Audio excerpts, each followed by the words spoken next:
भाइयों, सुखमेन्द्रियकम दैत्या देह योगेन देहि नाम सर्वत्र लभ्यते दैवाद्यथा दुख मयत्नता।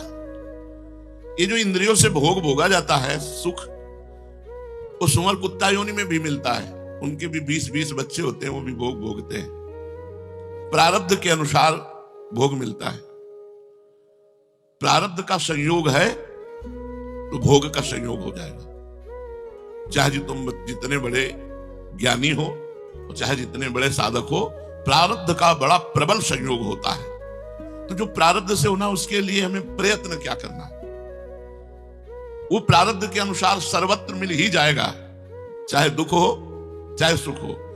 जैसे कोई आज तक दुख के लिए प्रयत्न नहीं किया, लेकिन प्रारब्ध के अनुसार मिल गया, दुख मिलता है। ऐसे ही कोई दुख भोगना नहीं चाहता, पर प्रारब्ध है तो दुख भोगना पड़ेगा ना। ऐसे ही सुख मिल जाएगा और सुख भोगना पड़ेगा प्रारब्ध के अनुसार। ये महाभागवत प्रहलाद जी की बात है। जैसे बिना किसी प्रकार के प्रयत्न के दुख मिलता है, ऐसे ही सुख मिल जाएगा। तुम सुख के लिए प्रयास ना करो। इसलिए तत्प्रयासो न कर्तव्यो, न कर्तव्यो। दुख सुख का प्रयास मत करो।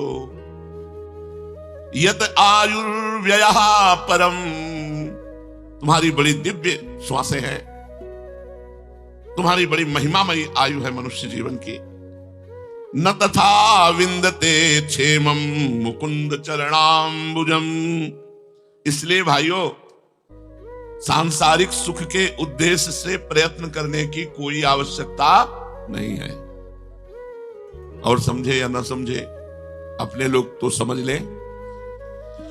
इसलिए भाइयों, सांसारिक सुख के उद्देश्य से प्रयत्न करने की कोई आवश्यकता नहीं है, क्योंकि ये स्वयं तुम्हारे गले पड़ जाएंगी। संपत्तियां, वैभव, सुख, ये स्वयं गले पड़ जाएंगे। इसके लिए प्रयास करने की जरूरत नहीं है। प्रारब्ध में यदि सुख नहीं है तो तुम जीवन भर हाय हाय कर लो, तुम्हें नहीं मिलेगा। और प्रारब्ध में है तो टांग पे टांग चढ़ा के बैठ जाओ, वहीं प्रणाम करके वो सोना चांदी रुपया पैसा सब तुम्हारे सामने आ जाएगा। इसलिए इसमें आयु मत नष्ट करो। परिश्रम इसलिए ना करो कि हम वैभवशाली बन जाएं, परिश्रम करो कि हम भगवान को प्रसन्न कर लें। भगवान ही परम कल्याण स्वरूप हैं। भगवान के चरणों की प्राप्ति उसको नहीं होती जो संसार के सुख वैभव की एकत्रित करने और भोगने की भाव में आ गया। संसार के सुख वैभव को एकत्रित करने और भोगने के जो भाव में आ गया, उसे भगवान की प्राप्ति नहीं होती। इसीलिए भगवान अपने भक्त को अपबल, तपबल, बाहुबल और दामबल इससे रहित कर देते हैं। ये उनकी अपार कृपा होती है। सूर किशोर सब बल हारे को हरि नाम। नाम जब तभी होता है जब अन्य कोई बल नहीं होता, केवल भगवान का बल होता है। देखो, हमारे सिर पर अनेकों प्रकार के भय सवार हैं। ये शरीर केवल भगवत प्राप्ति के लिए मिला है, और इसमें भगवत प्राप्ति के लिए पर्याप्त सामग्री है। जवान है, राम कृष्ण हरि जपो, राधा राधा जपो। आंख है, देख के चलो, कुदृष्टि मत करो। हाथ है, परोपकार करो, स्वार्थ जनित कार्य मत करो। पैर है, तीर्थों का भ्रमण करो, धाम की परिक्रमा लो। पर्याप्त सामग्री भगवान ने भगवत प्राप्ति के लिए दे दी है। जब तक शरीर तुम्हारा रोगग्रस्त ना हो जाए, यावत स्वस्थमिदम कलेवरम यावत च दूरे जरा। जब तक बुढ़ापा दूर है, शरीर रोगग्रस्त ना हो जाए, तो एक उपाय कर लो, भगवान का भजन। ये सार बात प्रहलाद जी बता रहे हैं। क्योंकि शोकग्रस्त होकर रोगी शरीर फिर मृत्यु के ही मुख में जाने योग्य होता है, वो भगवान के सन्मुख नहीं होता। हम प्रभु के बल से बलवान हैं। हमारी बात को तुम समझ लेना। हाथी कितना भी सिकुड़े, पड़वा जैसा तो बना ही रहेगा। ले, सिंह का कितना गला खराब हो जाए, सियार से डबल ही आवाज होगी उसकी। हम भगवान की शरण में हैं, प्रियाजू की शरण में हैं। इसलिए किंचन मात्र जीवन का कोई भी पार्ट चाहे जवानी रहे, चाहे बुढ़ापा आ जाए, चाहे रोग आ जाए, चाहे शोक आ जाए, चाहे संकट आ जाए, हमें प्रभु से अलग नहीं कर सकता। जैसे छोटा बच्चा दरवाजे के बाहर निकला मां को छोड़कर खेलने के लिए, मां को छोड़ के, मां को भूल के, लेकिन एक पागल कुत्ता दौड़ पड़ा। अब वो बालक कहां जाएगा? दौड़ के मां की गोद में जाएगा, दौड़ के मां की गोद में। अब कोई भी विपत्ति, कोई भी संपत्ति या कोई भी संकट हमें श्री जी से अलग नहीं करेगा। कुछ भी आएगा तो दौड़ के हाल आड़ ली, हाँ स्वामिनी, क्योंकि दूसरा कोई मार्ग उस बालक के पास है नहीं, उसका एक ही रक्षक है मां। वो दौड़ करके उसी की गोद में जाएगा। तो जब तक तुम्हारा शरीर रोग, शोक और मृत्यु के मुख में नहीं चला जाता, तभी तक तुम भजन कर लो, अपना कल्याण कर लो, कि दोबारा इस नरक में ना आना पड़े। इस मृत्यु लोक को जानते हो क्या कहते हैं? भौम नरक, भूमंडल का, पृथ्वी का नरक। बहुत सावधान, भजन न छूटने पावे। हे मित्रों, पुंसो वर्ष शतम रायुष तदर्थम चाजितात्मनः निष्फलम यद सौरात्याम सेतेंधम प्रापितस्तमः। पुंसो वर्ष शतम, शतम कहते हैं 100 को। 100 वर्ष की मनुष्य की निश्चित आयु है। कोई कोई पुण्यात्मा थोड़ा ऊपर निकल जाते हैं। मनुष्य की पूरी आयु 100 वर्ष की, और जिसने अपनी इंद्रियों को वश में नहीं किया, उसका आधा हिस्सा तो यूं ही बीत जाता है, क्योंकि सारी रात भोग विलासिता और शयन, नींद, अज्ञान में ग्रस्त होकर के वो नष्ट होती है। 12 घंटे व्यर्थ में नष्ट होते हैं। आयु बचपन की, हित अहित का कुछ ज्ञान नहीं रहता। कौन वर्थ तृष्णाम विसृजेत प्राणोभ्योऽपि च ईप्सितः। प्राणों से भी अधिक प्यार किसमें होता है? अर्थ में, रुपया में। प्राणों से भी अधिक प्यार होता है। जिसे चोर, एक शब्द और लिखा है, सेवक, व्यापारी प्राणों से भी अधिक प्यार करते हैं। कितने ऐसे उदाहरण हैं, सेवक ने स्वामी का अस्तित्व मिटा दिया, जहर खवा के, ऐसे कर। किस बात के लिए? अर्थ के लिए। अर्थ एक बहुत बड़ा अनर्थ है। कौन वर्थ तृष्णाम, अर्थ की तृष्णा, खर्चा नहीं कर सकते, सोच सोच के छाती फूल रही है। मरोगे तो करोड़े ले जाओगे। अरे नाम जप करो, नाम जप, नाम। जिसने नाम रूपी धन पर चित्त जोड़ दिया, बच गया भैया। ऐसी फिसड्डी माया है, ऐसी फिसली। शिव विरंचिका मोहई, शिव विरंचिका मोहई, को है बपुरान बेचारा कौन ऐसा है। शिव विरंचिका मोहई, को है बपुरान अस जिय जान भजी मायापति भगवान। एक प्रसंग में जब भगवान शिव पार्वती जी को चरित्र सुना रहे हैं भगवान का, तो देवर्षि नारद जी का भी प्रसंग आता है, स्त्री मोह। उस प्रसंग में कहते हैं कि देवर्षि नारद जी ने भगवान श्री हरि को शाप दे दिया। पार्वती जी की गुरु निष्ठा है। जानते हो क्या प्रश्न किया? का अपराध रमापति की नाम। मेरे गुरु ने शाप दे दिया तो अपराध क्या किया रमापति ने? गुरु निष्ठा। मेरे गुरुदेव पार्वती जी के गुरुदेव श्री देवर्षि नारद जी का अपराध रमापति की नाम।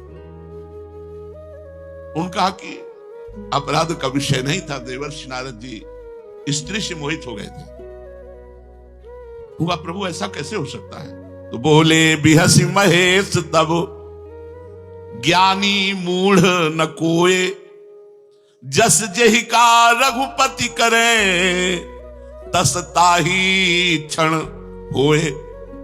देवर्षि नारद जी मां के गर्भ से नहीं पैदा हुए, अवतार हैं, और भगवान की विश्व मोहिनी माया के आकर्षण से इतना आकर्षित हुए कि जीवन भर जिसका माला चलाते रहे उसी को साप दे दिया। जाओ, स्त्री वियोग में मैं जैसे दुखी हूं ऐसे तुम दुखी हो गए।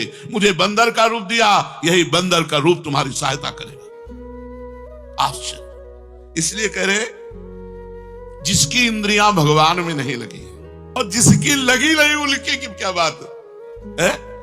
जिसकी लगी है। जब गरुड़ जी महाराज ब्रह्मा जी के पास जाते हैं और अपनी मोह की बात करते हैं, जो माया सब जगह ही नचावा, जहां सुचरित लखी काहू न पावा। नहीं नहीं नहीं, देवर्षिनाथ, जो माया बहुबार नचावा, जिससे जिससे बात की। ब्रह्मा जी हम सबके बाप के बाप के बाप के बाप हैं। कोई ऐसा नहीं जिसके बाप ब्रह्मा जी ना हो, क्योंकि सब कुछ ब्रह्मा जी से प्रकट हुआ। और जब देवी सरस्वती का प्रादुर्भाव ब्रह्मा जी से हुआ तो अपनी बेटी पे मोहित हो गए, और ऐसे मोहित हो गए कि भागे पीछे पकड़। जब सरस्वती जी भागी तो पीछे भागे। जब मरीचाद ऋषियों ने कहा पिताश्री आज तक ऐसा कोई प्रमाण नहीं मिलता जैसा आप कर्म करने को उद्यत हुए हैं, तो मृग बन गए। और जब सरस्वती जी मृगी होकर भागी तो मृग बनकर पीछे, इतिहास साक्षी भगवान की बड़ी प्रचंड माया। और ये अद्वितीय भगवान के ही अधीन है, दूसरे के अधीन नहीं। माया केवल भगवान के अधीन है और चराचर जगत माया के अधीन है। इसलिए कौन वह अर्थ तृष्णाम विसृजेत प्राणेभ्योपि या ईप्सिता।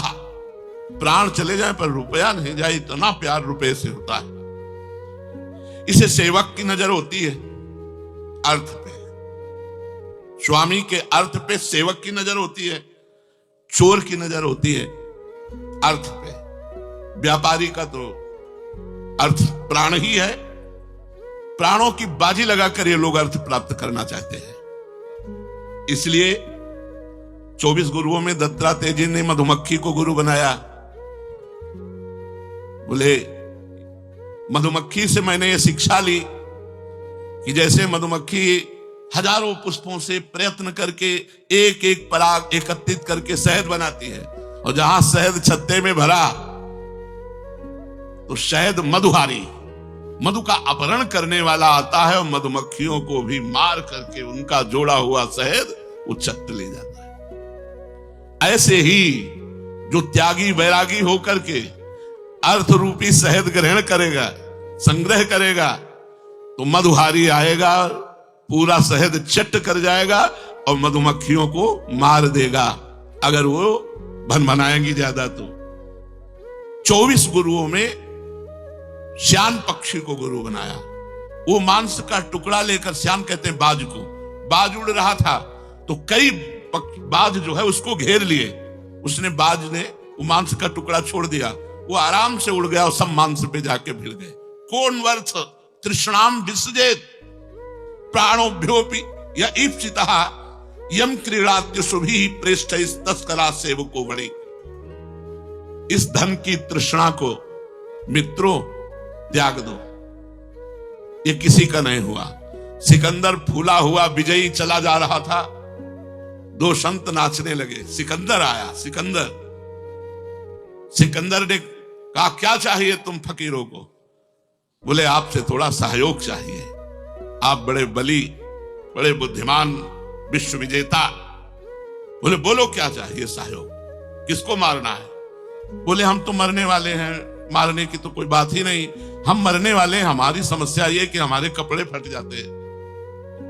तो हमने सोचा कि यहां फट जाते तो वहां भी फटे ही मिलेंगे, क्योंकि हमारे भाग्य में नहीं, जीवन में अच्छे कपड़े नहीं लिखे थे। तो ये सुई और धागा है, आप बहुत बलशाली हो तो मुझे परलोक में सुई धागा दे देना। बोले पागल हो, ये सुई धागा परलोक थोड़ी जाता है, कुछ नहीं, वहां सुई भी नहीं जाती। तो बोले पागल तुम हो, यहां से तुम सुई भी नहीं ले जाओगे और नरसंहार करते हो, लाखों को मारते हो, किस कारण से? घोड़े से उतरा और प्रणाम किया और कहा सिकंदर जब मरे तो दोनों हाथ बाहर निकाल देना, जिससे संसार देखे कि कुछ नहीं लेके जा रहा है। धन की तृष्णा बड़ी ही दुर्गति कराने वाली है, इसलिए कभी इससे प्यार ना करो। मित्रों, जो स्त्री के एकांतिक सहवास में, मीठी मीठी बातों में, घर गृहस्थी के फंदे में, बाल बच्चों की तोतरी बानी में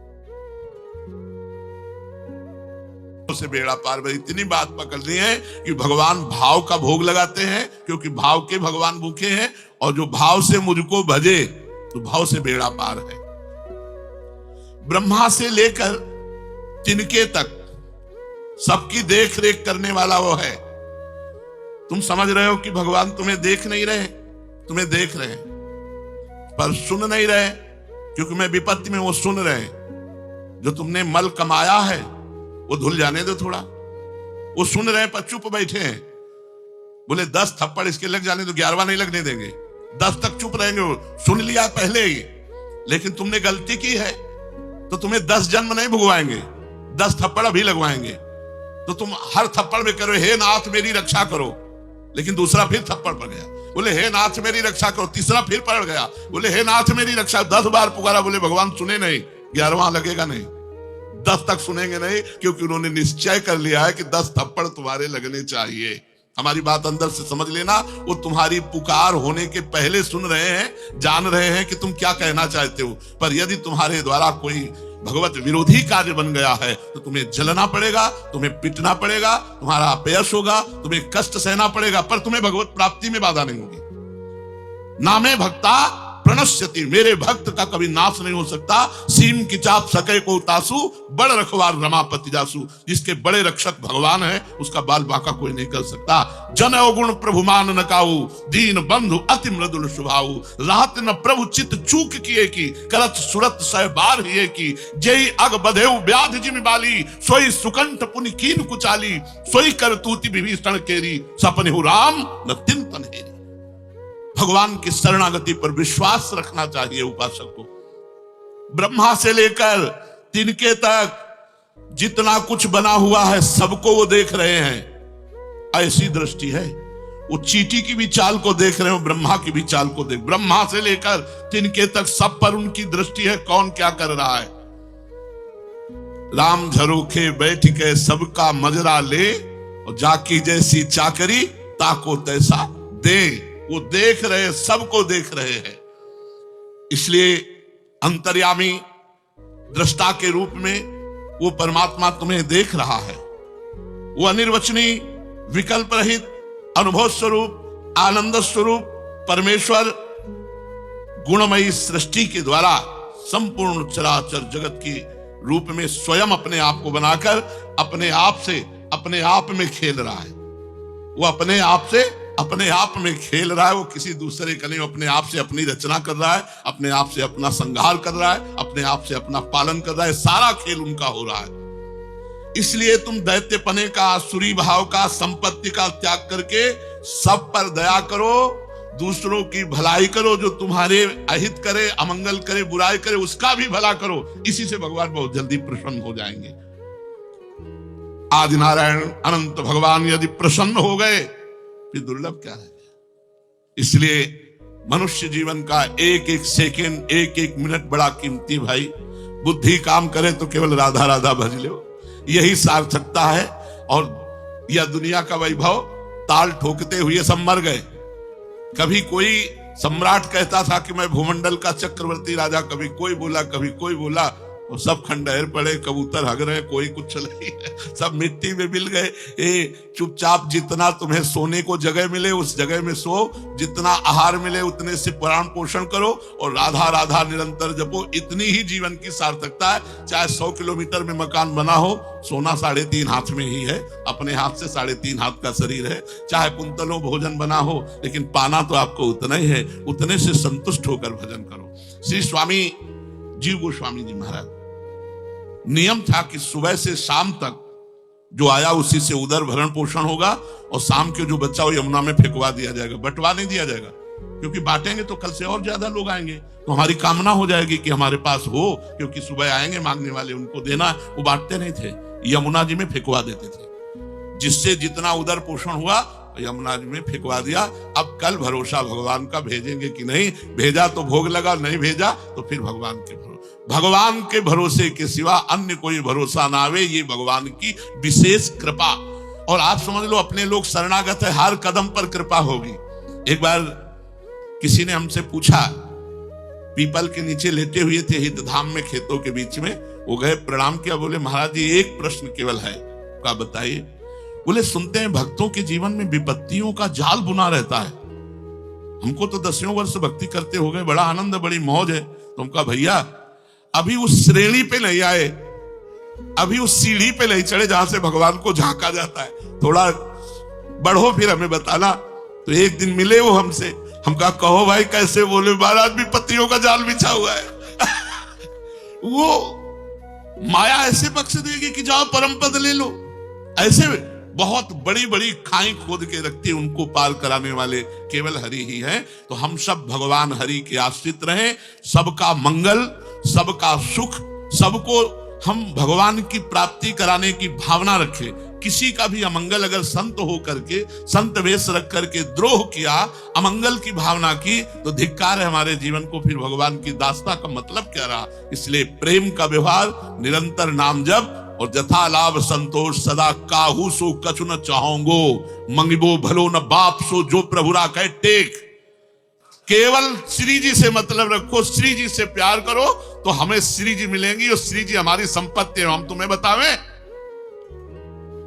चाहे जितनी गलती हो जाए, वृंदावन धाम में बैठे तुम्हें भगवत प्राप्ति होगी, क्योंकि हम साधना से भगवत प्राप्ति कराने के लिए आपको नहीं जोड़ा, हम श्री जी के कृपा और करुणा से भगवत प्राप्ति कराने के लिए जोड़ा है।